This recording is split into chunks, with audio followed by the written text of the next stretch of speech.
So, have you ever looked at a country going through just massive sweeping changes and thought to yourself, okay, what is the actual mechanism driving all of this? I mean, think about a nation completely rebuilding its economy, its infrastructure, and its entire international identity, all in the span of a single decade. Is that purely just historical momentum at work, or does a single leader actually possess the power to reshape the very foundation of a complex nation? Basically, what role does political leadership really play when it comes down to the monumental task of state building? Well, let's dive right into this because today we are unpacking a really fascinating academic perspective on this exact question. Welcome to The Explainer. Today, we're taking a completely objective, deeply analytical look at a PhD thesis titled Political Leadership and State Building. This research takes us straight under the hood into the raw mechanics of how nations actually stabilize, using a highly specific modern case study to put its theories to the test. We're going to explore what literally holds a state together when historical, social, and economic pressures are threatening to pull the whole thing apart. Now, you might be wondering, why does this specific study matter to us today? Well, the core motivation behind this research is super interesting. The researcher makes the argument that analyzing Turkey's post-Cold War stabilization actually provides a vital framework for understanding modern governance. They suggest that understanding how leadership functioned in that specific environment could serve as a model to help surrounding nations, particularly in the Arab world, overcome deep-rooted crises and finally achieve stability. When we look at regions that have experienced sudden power vacuums or systemic collapses, finding a working model for state building is, essentially the ultimate strategy for crisis management. Here is how we're going to break it all down today.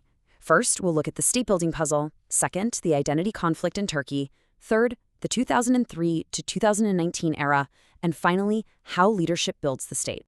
Okay, let's kick things off with Section 1, the state building puzzle, focusing on the abstract concepts of leadership. The study makes a really vital distinction right out of the gate. Political leadership is absolutely not viewed merely as an official position, a fancy desk or a title on a door.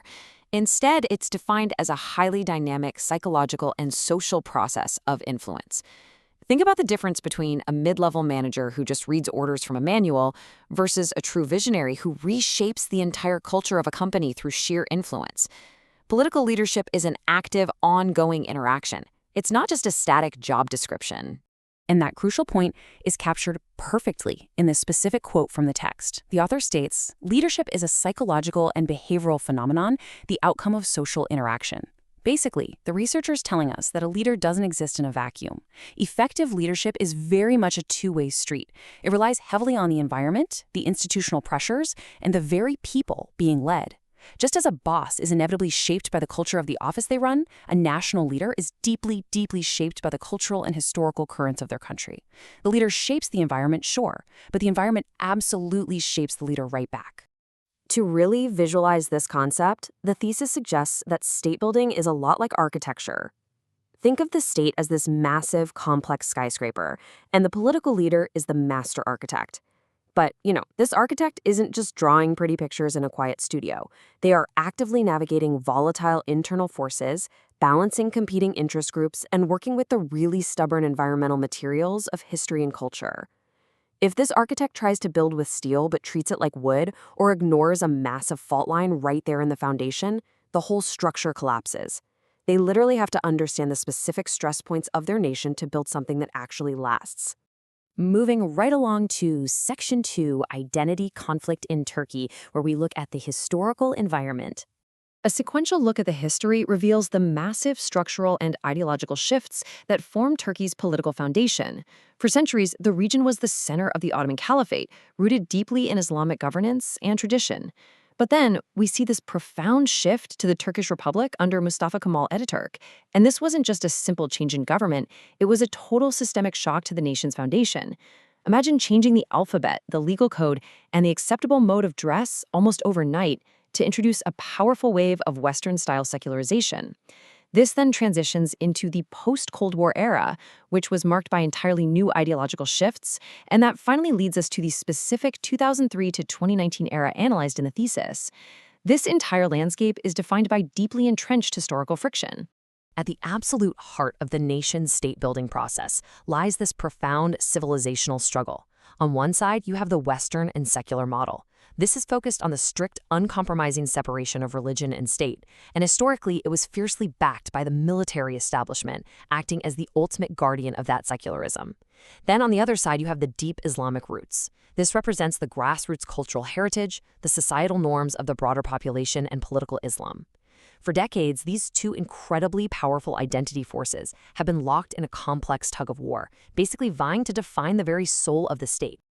Now, it is incredibly important that we view these institutional dynamics strictly through the objective lens of the research provided by the University of Algiers III.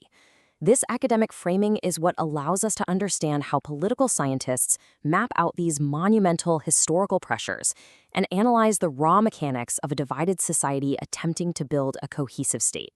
We're looking at the data, not taking a side. All right, let's get into Section 3, the 2003 to 2019 era, which is the specific case study application. So, the year 2003 is highlighted by the researcher as a really pivotal turning point because it marks the arrival of the Justice and Development Party, or AKP, and Recep Tayyip Erdogan to power.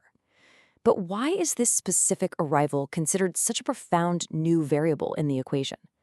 Well, prior to this, the country had faced severe economic crises, hyperinflation, and highly fragmented coalition governments that really struggled to maintain stability.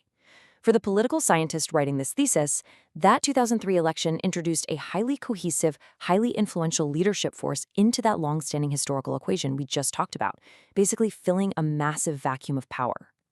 So what did this new leadership variable actually have to deal with on a day-to-day basis? The study outlines several truly monumental challenges. They didn't just have to manage the military's historically dominant role in politics.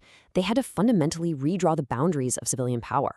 They had to find a way to bridge, or at least manage, that massive societal gap between secular and Islamic identities without causing a total institutional fracture. On top of that, they were deeply pressured to drive forward critical economic reforms, things like taming crippling hyperinflation and completely overhauling the national infrastructure. And through it all, they had to build internal political consensus in a system that was previously known for just falling apart. Honestly, it's a true high-wire act of state building. During this really intense period, the researcher actually breaks down the leader's energy allocation. Imagine slicing up all that energy like a pie. We see a heavy 40% focus placed on internal stability. Why so much?